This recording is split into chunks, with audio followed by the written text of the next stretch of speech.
Bonsoir à tous, bienvenue à ce flash d'information.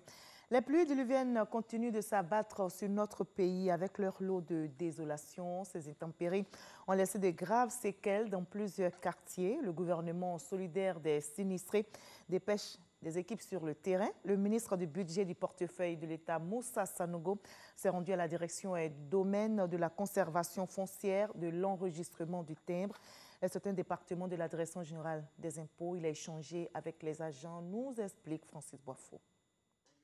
C'est une visite surprise que le ministre chargé du budget du portefeuille de l'État a effectuée à la direction du domaine, de la conservation foncière, de l'enregistrement et du timbre au plateau.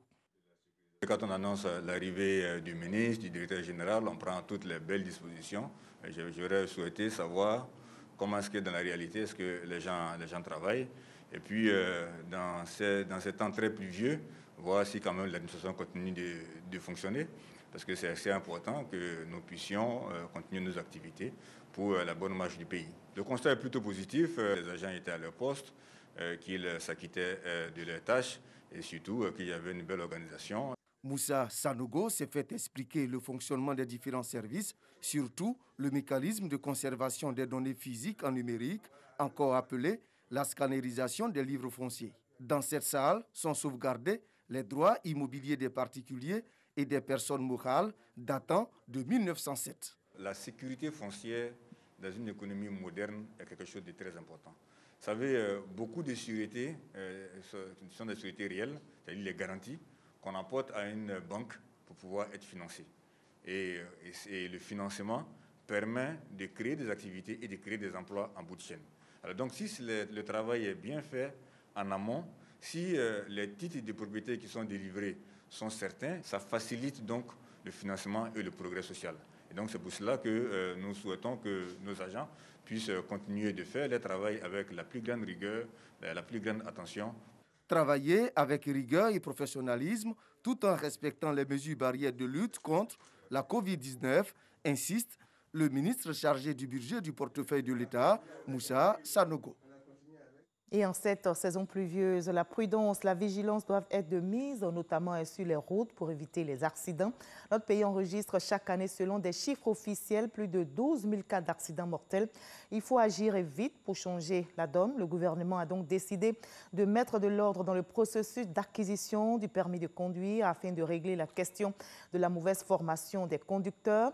Plusieurs réformes ont été élaborées pour réglementer l'acquisition de ce sésame.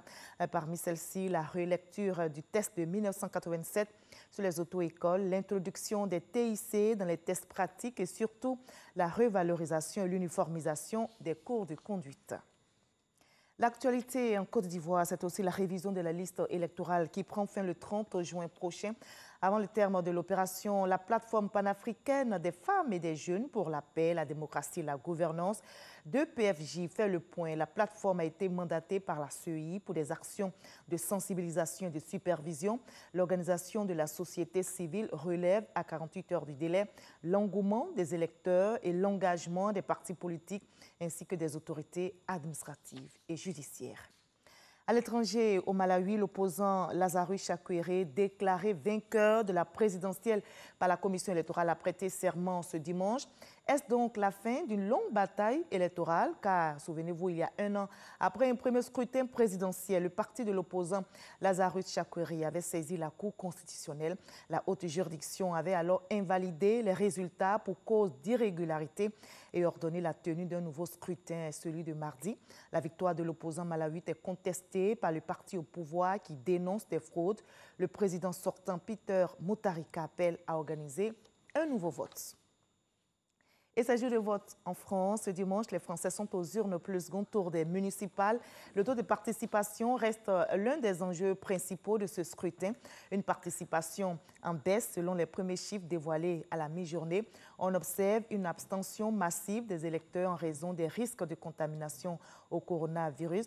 À Paris, notez que 3 femmes sont en liste, dont la maire sortante, Anne Hidalgo, du Parti socialiste, qui affronte Rachida Dati, des Républicains, et Agnès Buzyn pour la République en marche.